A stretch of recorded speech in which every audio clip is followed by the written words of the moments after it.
안녕하세요. 저는 결혼한 지 몇 년이 되었고 예쁜 딸 하나를 키우고 있는 전업주부입니다. 저와 남편은 연애를 시작한 지 오래되었는데 20대 초반에 만나 약 8년 동안 사귀고 결혼했습니다. 오래 만나보니 결혼하기 전부터 서로의 가족끼리 이미 너무 친한 사이였어요. 특히 제 남동생 지훈이와 남편은 같이 게임을 하거나 낚시를 가기도 하며 형제처럼 사이가 좋았습니다. 저희 집은 평범한 집으로 서울의 평범한 동네에서 부모님과 함께 살고 있었어요. 부모님의 사랑 가운데 자란 저도 그저 평범하게 자라왔고 어떻게 많이 소중히 대해주시는 부모님 덕분에 큰 문제 없이 자랐어요.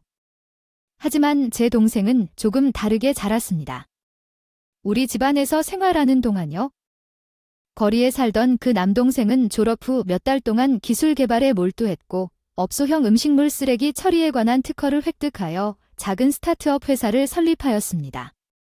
1인 기업이지만 노력하여 금방 성과를 거두게 되었다고 하더라고요. 우리 동네에 있는 맛집 포차를 알고 있나요?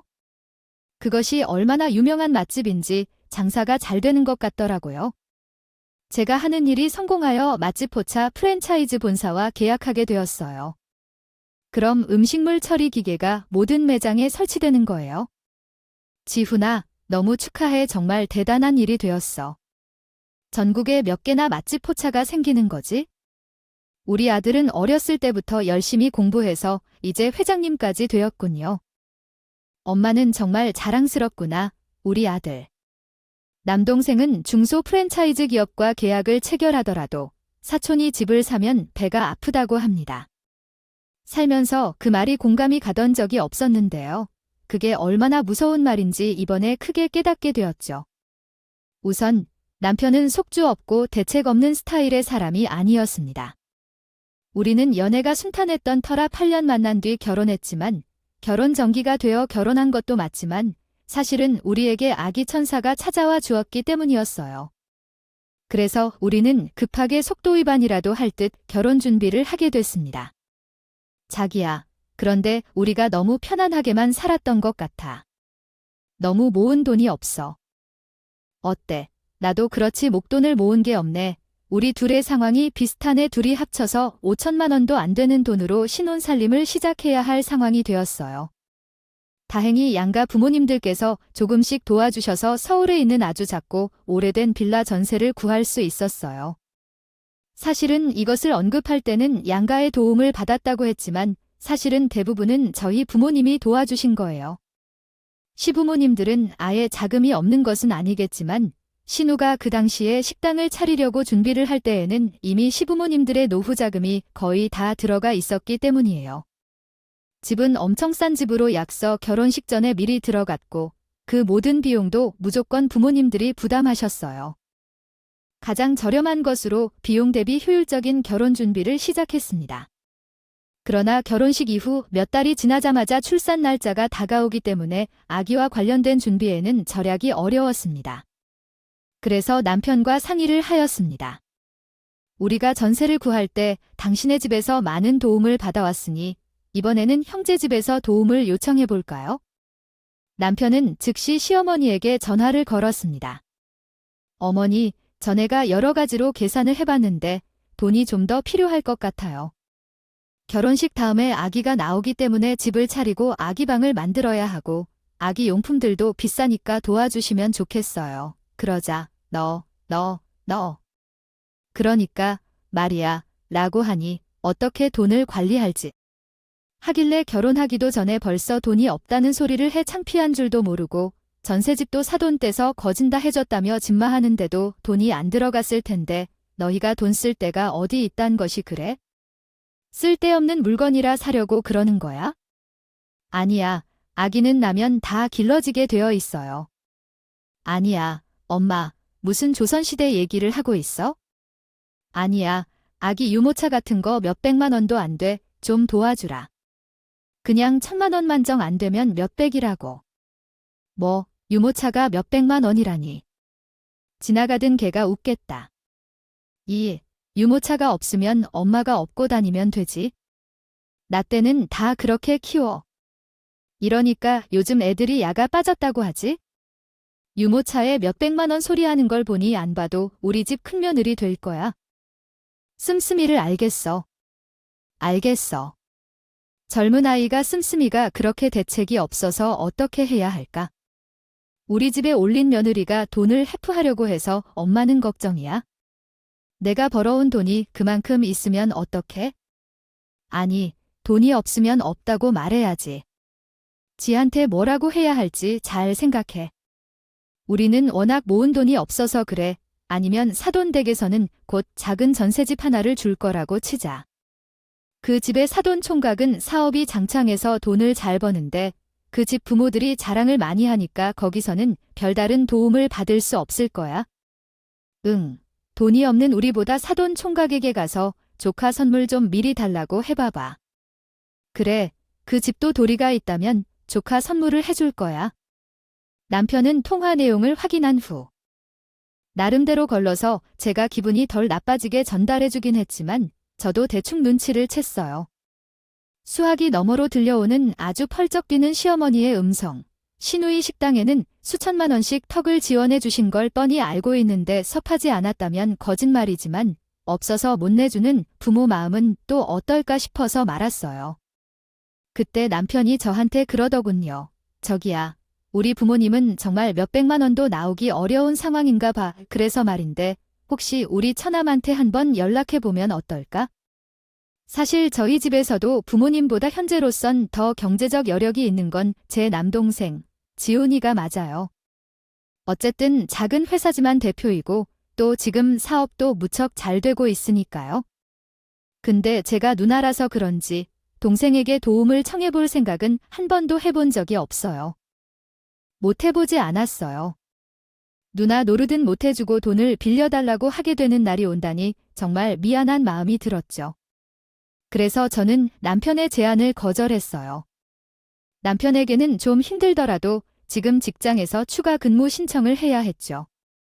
저도 임산부로서 할 수 있는 아르바이트를 알아보겠다고 했고요. 이렇게까지 대화를 나눴던 터라 이야기는 여기서 끝났다고 생각했어요. 그런데 놀랍게도 며칠 뒤에 저희 친정엄마가 전화를 했어요. 지희야, 결혼 준비하는 거 많이 힘들 것 같으니 엄마 왜 무슨 일이야? 누나가 힘들어 보인다는데 너 지훈이한테 돈 빌려달라고 했다며. 출산 준비 때문에 뭐라고? 잠깐, 그게 무슨 말이에요? 누가 그러는 거지? 누구인데 그래? 지희씨 멍청이, 그저께 김서방이 전화했던 건 가지고 있고 지훈이한테 출산 준비물과 집안에서 돌아보는 것 등등을 하면서 들게 되는 돈이 많아서 이미 부족한 돈으로 예산이 많이 초과된 형편이 되면 융통 좀 해달라고 연락했습니다. 당신 두 사람이 이야기했던 것은 아니었잖아요. 그러나 정확한 금액을 말하지 않아서 지훈이가 어느 정도 빌려주는 건지 엄마에게 물었어요. 뭐야, 진짜 황당하네요. 알겠습니다, 엄마. 끊을게요. 그날 밤 일을 마치고 돌아온 남편에게 세금을 물었습니다. 허락을 구하지 않고 어떻게 그랬을까 의아해 조금 오해가 있길 바랄 뿐이었고, 그러나 남편의 대답은 가관이었는데 말도 못 꺼내 보냈니? 그렇게 돈을 잘 본다면서 그래도 우리끼리 이야기했을 때는 지훈이한테 손 안 벌리고 어떻게든 우리끼리 해보는 데까지 해보자는 거였지. 이렇게 뒤에서 남을래. 지훈이한테 연락해서 돈 달라고 하면 공간에서 뭐가 돼? 뒤에서 몰래라면 난 내가 누나로서 자존심 상할까 봐 힘든 말 대신해주는 건데 진짜 미치겠어.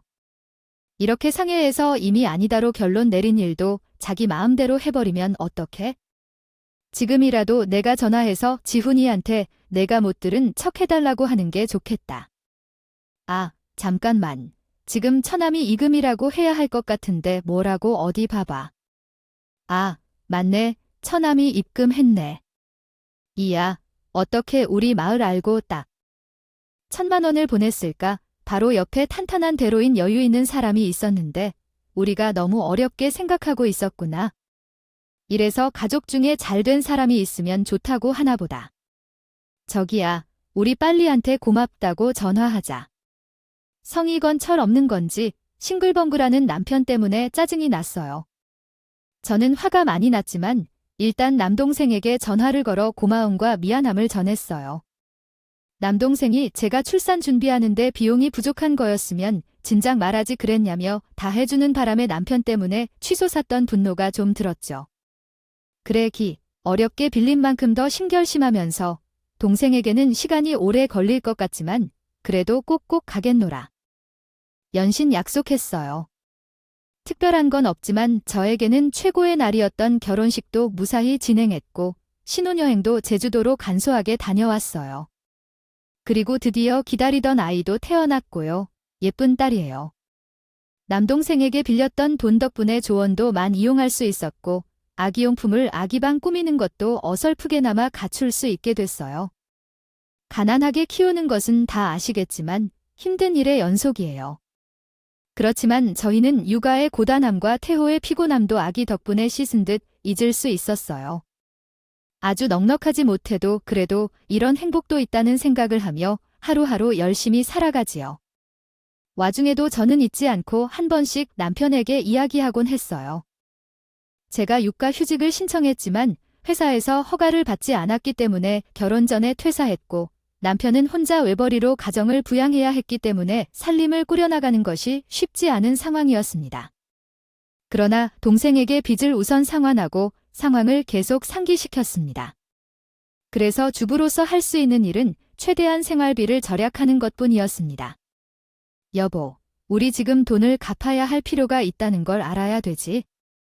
지금은 경제적으로 참 어려운 시기이긴 하지만 매달 20만 원씩 따로 저축할 수 있을 것 같아.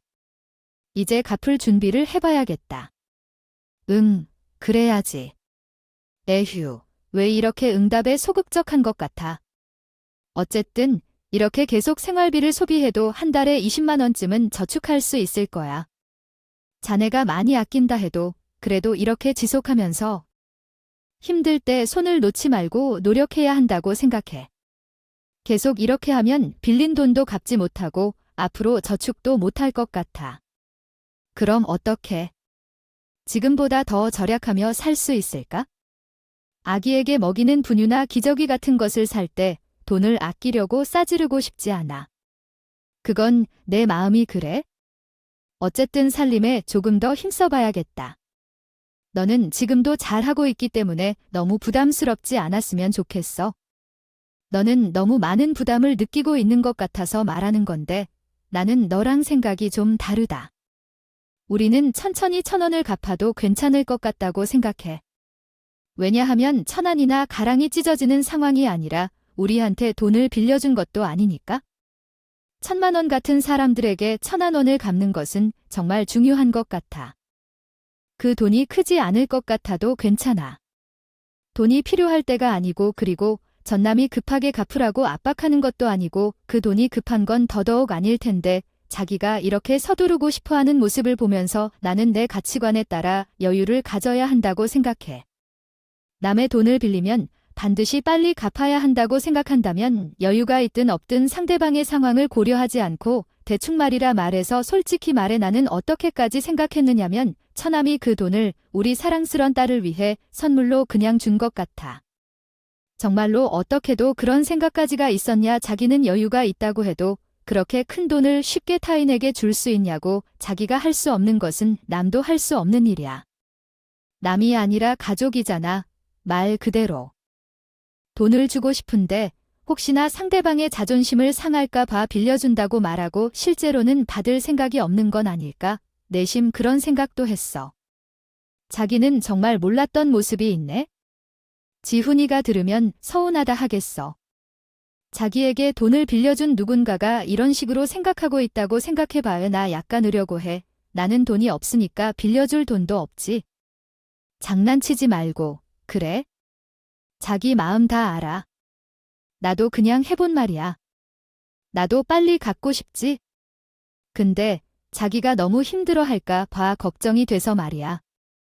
한 달에 20만 원씩 따로 마련한다 해도 4에서 5년은 좋게 걸릴 텐데 그러지 말고 내년에 내 연봉이 조금 오르면 그때부터 오르는 걸 보고 결정해보자. 알겠어. 그렇게 말해줘서 고마워. 혹시 지훈이 돈이라서 쉽게 보는 걸까? 봐요. 걱정했거든. 그런 건 진짜 아닌데. 그럼 내가 지금 용돈에 거의 없어서 가지고 일하면서 음료수 하나 사서 마시려고 해도 눈치를 보게 되더라고. 난 그런 게 좀 싫어서 차라리 생활비에 20만 원쯤 남을 것 같으면 일단 날 주던지. 나도 근데 뭐 좀 사먹고 들한테도 돌리고 좀 하게. 남편이 그렇게 말하면 철이 없게 느껴지지 않았다면 거짓말이었지만 지금 집안의 가정으로 모든 책임감을 가지고 밖에서 열심히 일하고 오는 사람한테 일단은 그렇게 해주는 게 맞는 것 같았어요. 또 회사에서 밝게 다녀야 연봉도 오를 수 있으니까요. 그래서 생활비에서 제가 열심히 줄인 돈은 남편의 용돈에 포함시켜주기로 했습니다. 그때부터 약 2년이 지났어요.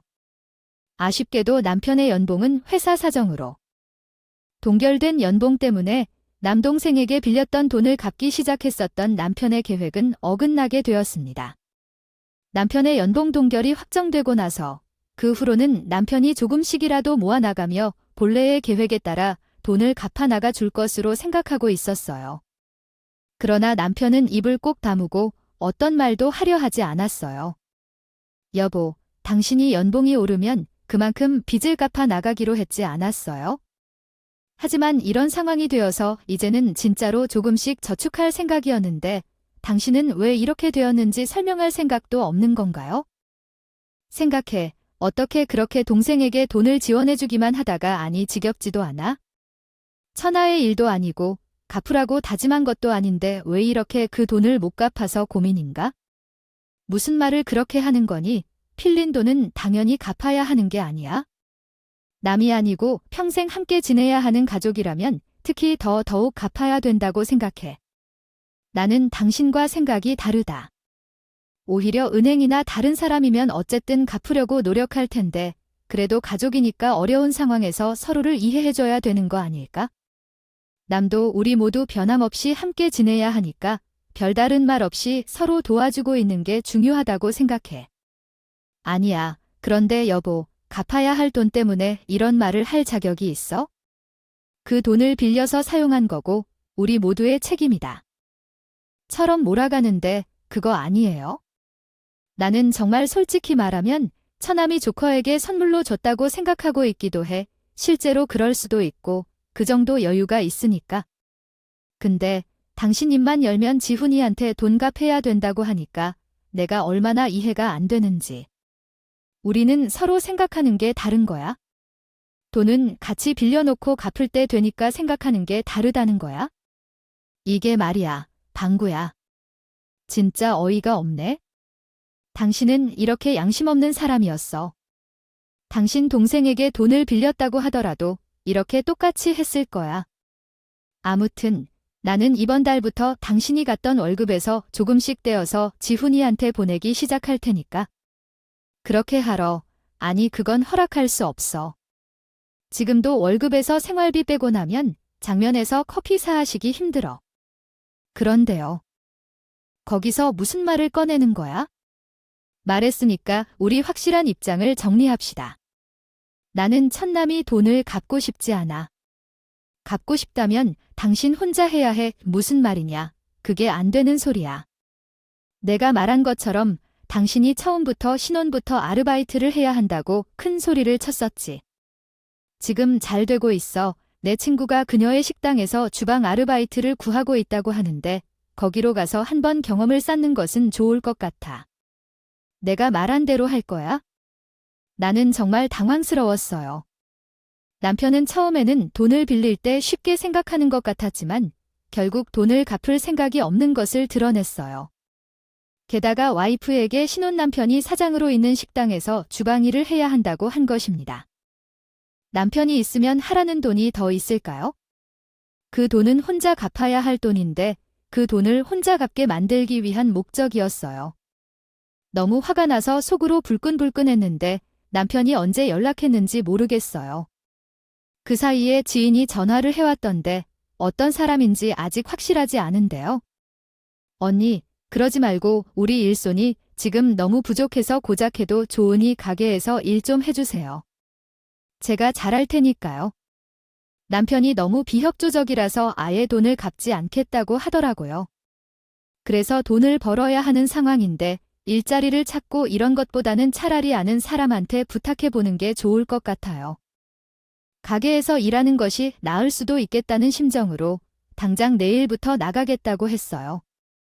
신우는 까맣게 타들어간 재석을 아는지 모르는지 너무 좋아하더군요. 저는 화나고 난처하고 속상하고 이런 여러 가지 마음을 가지고 신우가 가기로 했어요.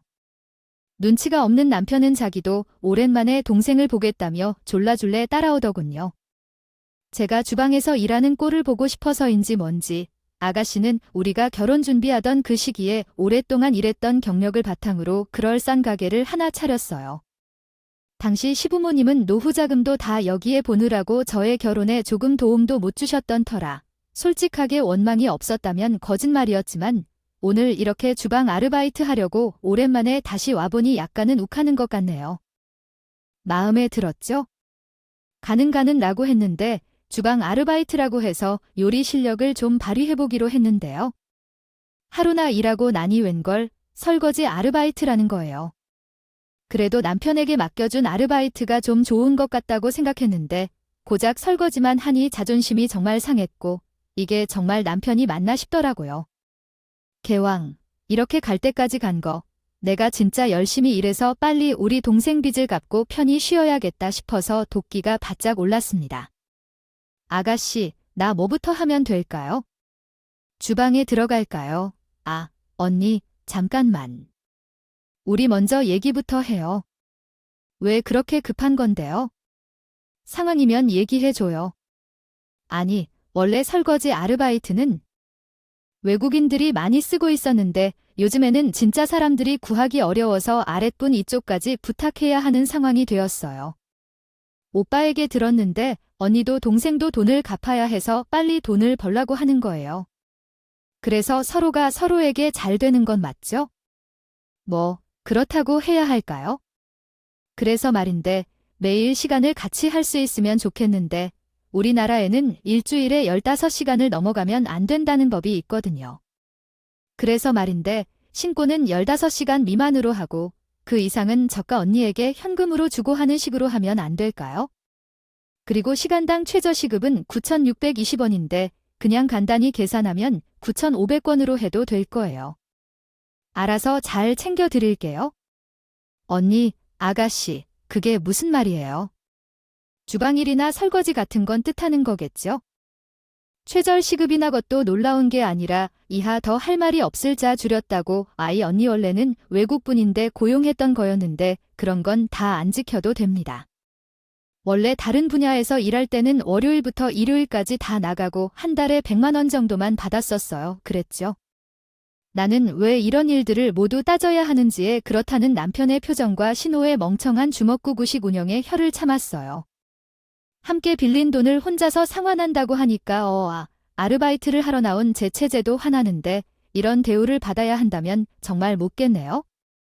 아가씨, 제가 그렇게 계산하는 것은 안 돼요. 일이 힘들면 최저시급보다는 되도록 더 줬으면 좋겠고요. 제가 일한 시간만큼 주유수당도 다 계산해서 주세요. 주시겠어요? 그렇지 않으면 여기서 아르바이트 할 이유가 없어요.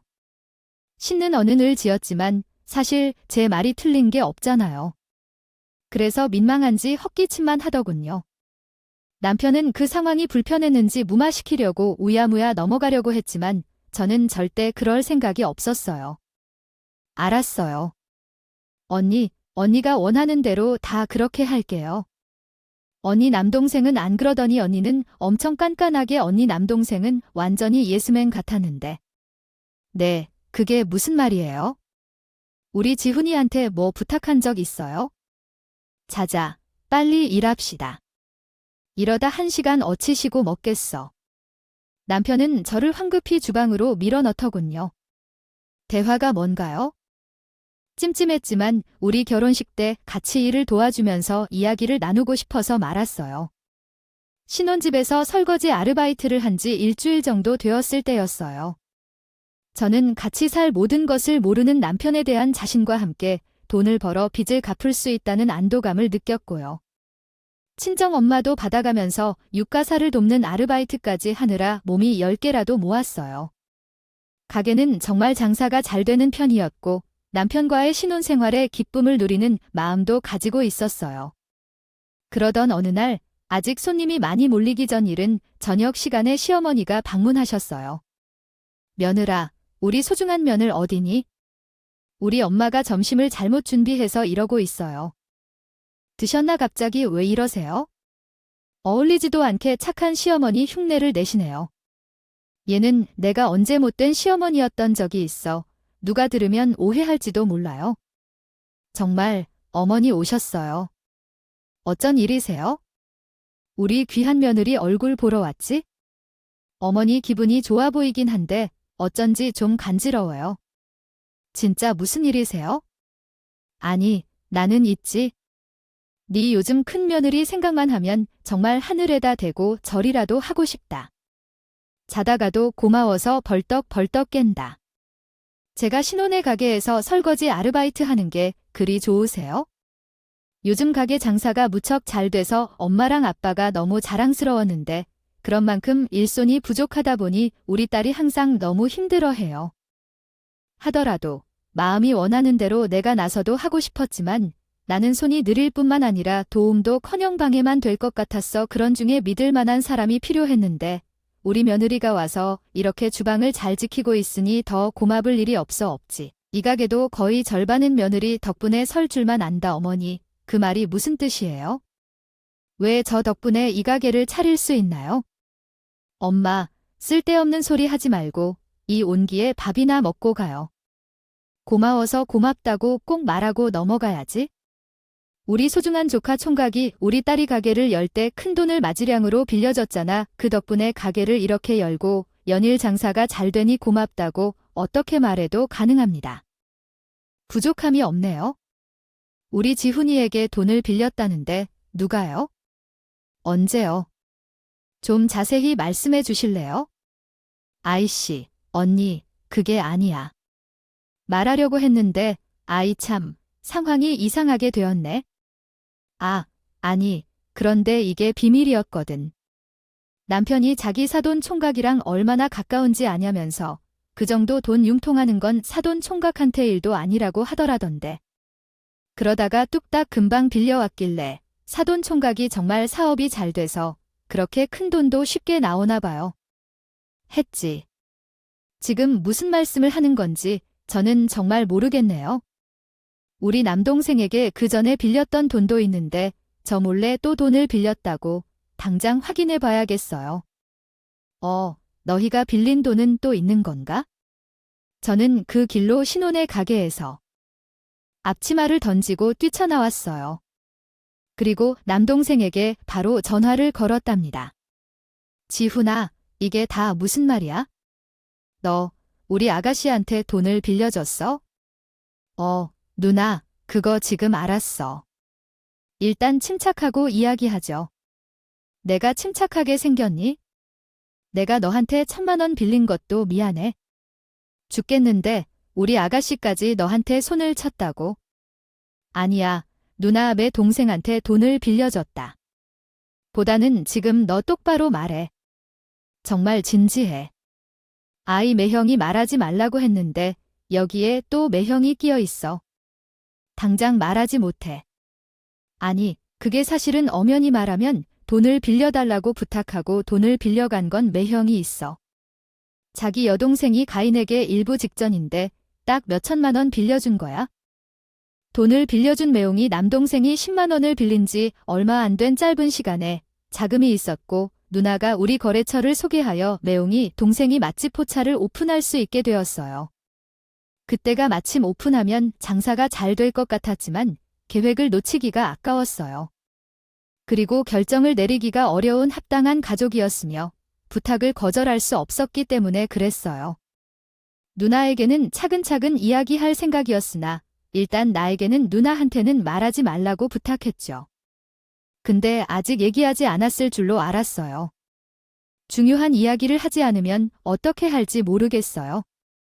나한테 10만 원을 빌린 돈 때문에 지난 몇 년 동안 전전긍긍하며 어떻게 갚을지 고민하면서 하루도 마음 편하게 보낸 적이 없었단 얘기야. 근데 알고 보니 내 남편이 다시 돈을 너에게 빌렸다니까 정말 너한테 미안해서 어떻게 해야 할지 모르겠어. 아이야, 누나가 아니라 누나도 돈을 갚으려고 계속 고민하고 있고 매형이랑 매형 동생도 열심히 갚으려고 하고 있대. 난 상관없어. 누나 너무 마음 아파하지 마. 하지만 안심하라고 했는데도 아직 말을 하지 않았던 게 나도 충격적이야. 사람이 조금씩 다르게 보이나 봐. 그래서 지훈아 너가 얼마나 빌려줬는지 말해줄래? 9천만 원. 가게를 오픈하려면 딱 그 정도면 무사히 오픈할 수 있다고 해서 그때 너무 큰 금액이라서 쓰러질 뻔했어요. 심장이 너무 빠르게 뛰어서. 밖으로 튀어나오려고 하는 것 같았고 제 동생은 정말로 저와 제 남편을 믿고 있는 줄 알았는데 실제로는 그렇지 않았던 거죠. 우리가 태어날 아기를 위해 함께 모은 1,000만 원도 갚고 싶어 하지 않았는데 자기 동생 때문에 빌린 9천만 원을 갚고 싶어 할 것 같아요. 그리고 아가씨네 가게는 이미 장사가 잘 돼서 궤도에 오른 지가 한참 지났음에도 불구하고 갚을 생각이 있었다면 일찍이 갚을 일을 시작했을 거예요. 남편은 제게 보여준 1,000만 원 정도는 갚지 않아도 된다고 했던 뻔뻔한 모습은 실제로는 1억 원이나 빚을 진 상황에서도 갚을 생각이 없었던 파렴치한 모습이었어요. 그래서 나는 집에 돌아와서 남편에게 딱부터 물었어요. 당신은 도대체 무슨 말이야? 난 몰래 지훈이한테 빌려줬다니까? 돈을 빌렸어. 그래 빌렸다. 하나밖에 없는 내 동생이 한번 가보고 싶다는 게 평생 소원이래. 겨우겨우 프랜차이즈 승인도 받고 딱 몇천만 원만 더 있으면 오픈할 수 있는데 그것 때문에 다 된 밥에 재빠르면 되겠어. 그래서 내가 오빠로서 도움 줄 수 있는 게 그것뿐이라서 처남한테 연락 좀 했다. 우리 지훈이가 아가씨 프랜차이즈 하고 싶다고 노래를 부르더니 지훈이가 자기 거래처에 어렵게 부탁해서 승인도 내준 거지. 원래 아가씨 스펙이면 범주 자극 미달인데도 그렇게 도와줘서 가게 오픈까지 해줬는데 그것만으로 모자라서 신세진 애한테 고마워는 못할 망정 돈까지 더 빌려달라 그래.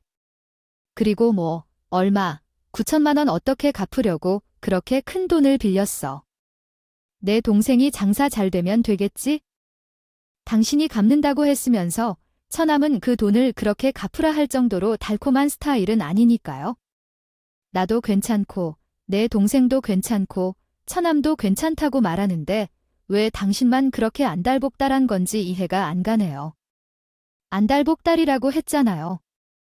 당신은 내 동생에게 그렇게 큰 돈을 빌리면서 나한테는 한마디도 없었어요. 빌리고 나서도 제게 말하지 않았지요. 지훈이에게는 알아서 말할 테니 말하지 말라면서 언제 말할 생각이었는지요. 그리고 당신이 1,000만 원을 빌린 것도 나한테는 선물일 수 있다면서 갚고 싶지 않다고 했잖아요.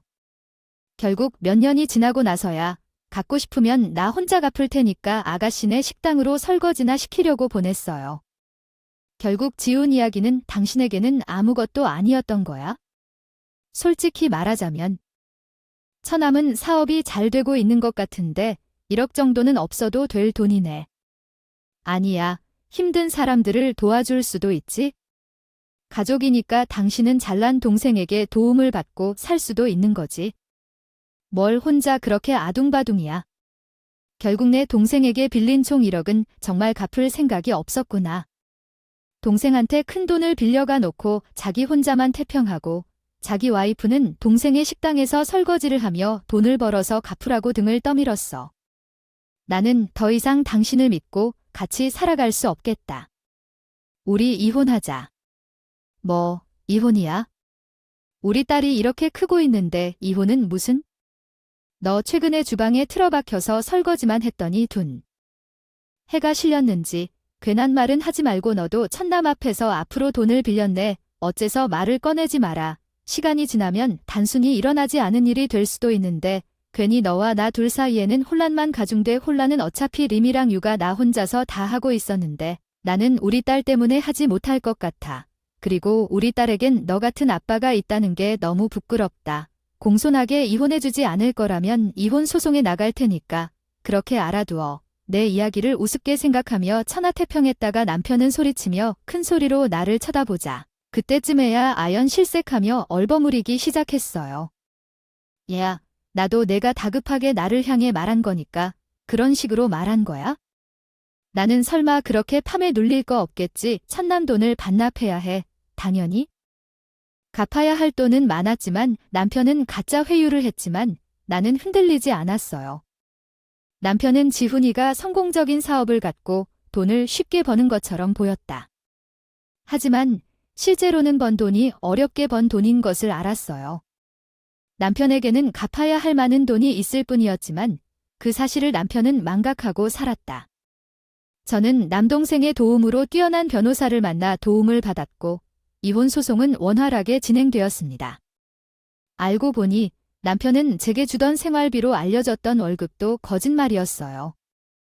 돈을 빌려가 놓고 여러 해간에 걸쳐 갚을 생각이 없었고 실제 월급을 비밀로 했던 점과 남편의 가족이 보여준 파렴치한 행동 등이 고려되어 소송은 제게 유리하게 종결되었습니다. 진행된 결국 남편은 이전에 동생에게 빌렸던 돈 전액을 즉시 상환해야 했으며 이혼 수당도 내야 했습니다. 아가씨는 번창한 식당을 운영하면서 관리를 소홀히 하고 낭비를 하며 사는 경향이 있었습니다. 저를 향해 인건비를 줄이려는 사람이었지만 돈을 어디에 그렇게 썼는지 도무지 모아둔 돈이 하나도 없다는 것을 깨닫게 되었습니다. 남편과 아가씨는 비극적인 측면에서 서로 잘 맞아 맞지만 이러한 상황에서는 눈을 뜨고 볼 수 없을 정도로 관계가 악화되었습니다. 시어머니는 자신의 아들이 이혼하는 것이 매우 불만스러워하며 아가씨에게 즉시 가게를 청소하고 그 돈을 돌려주라고 요구했습니다. 이 과정에서 시댁 내 상황은 완전히 좌절되었습니다. 크게 싸웠고 다들 사이가 나쁘게 된 것 같아요. 너는 도대체 그동안 어떻게 사업을 했길래 이렇게 돈이 없어? 아이고, 내가 정말 못 살아. 내가 알아서 할 텐데 대체 무슨 상관이야? 신경 끄고 있어야 해. 돈 나올 곳도 없어. 죽겠어. 불난 집에 가서 부채질을 하지 말고. 장사가 그렇게 잘 됐는데 왜 가게 보어는 사람이 없는 건지? 이 가게 빨리 정리돼야 돈에 가든 말든 할 건 아무런 상관없어. 생각할수록 열받아. 돈 줄 때 큰 소리치고 왜 오빠가 이 정도도 못 해주냐고 했더니 결국 진짜 갚아야 되니까 난 너한테 갚으라고 할게야. 얘야, 너 말이 정말 웃기네. 처음부터 내가 개설하려고 빌린 돈이잖아. 당연히 내가 갚아야지. 난 너한테. 그렇게 그때 언니가 조금씩 갚아 나가자고 할 때 말을 듣지 않았던 이유는 몇 년 전부터 그가 갚을 생각이라고 얘기했기 때문에 신용에 의존하지 않았기 때문일 것이다. 나 이제 진짜 거지야. 거지 이가씨에겐 하나만 믿고 나도 너희 아빠랑 노후 자금도 투자했는데 자신 농사 잘못 지었나 보다. 결국은 이렇게 돌아오는구나. 아이고 내 팔자야. 동네 사람들 사이에는 이미 파렴치한 남매에 대한 소문이 다 퍼져 있었어요. 그 이후로 아가씨의 가게는 차리면 무사가 잘 된다고 보장되었던 프랜차이즈 중 최초로 망해서 문을 닫게 되었습니다. 그래서 아가씨는 그런 일이 있었어요. 장사가 잘 되는 전투였고 권리금 한 푼도 못 받고 쫓겨나는 신세 헐갑의 가게를 인수하고 나오게 되었고 가게를 정리하고 집기 비품도 다 팔아 제 동생에게 갚아야 할 돈을 간신히 마련했다고 합니다. 남의 돈을 쉽게 생각한 사람들이 자기 돈도 쉽게 잃어버리게 되었어요. 자기들의 한 행동으로 벌받은 것이죠. 제 이혼 소송은 잘 해결되었고 남동생에게 갚아야 할 돈도 다행히 모두 상환되었습니다. 저는 혼자가 되었지만 그래도 슬프지 않았어요. 정의는커녕 사람이 해야 할 일도 모르는 사람과 함께 살 수 없었고 그래서 존경할 수 없는 아빠를 계속 두고 싶지 않았기 때문입니다. 딸에게 미안하지만 제가 그만큼 노력해서 더 큰 행복을 도모하고 싶었어요. 주어야겠네요. 저는 남동생이 회사에서 여러 가지 일을 배우면서 일할 수 있는 자리를 하나 마련해 주셔서 내일부터 출근합니다. 앞으로도 겸손하고 똑똑하게 살아가겠습니다. 제 긴 이야기 들어주셔서 감사합니다. 오늘도 저희 채널에 와주셔서 감사드립니다. 더 좋은 이야기로 찾아뵙겠습니다.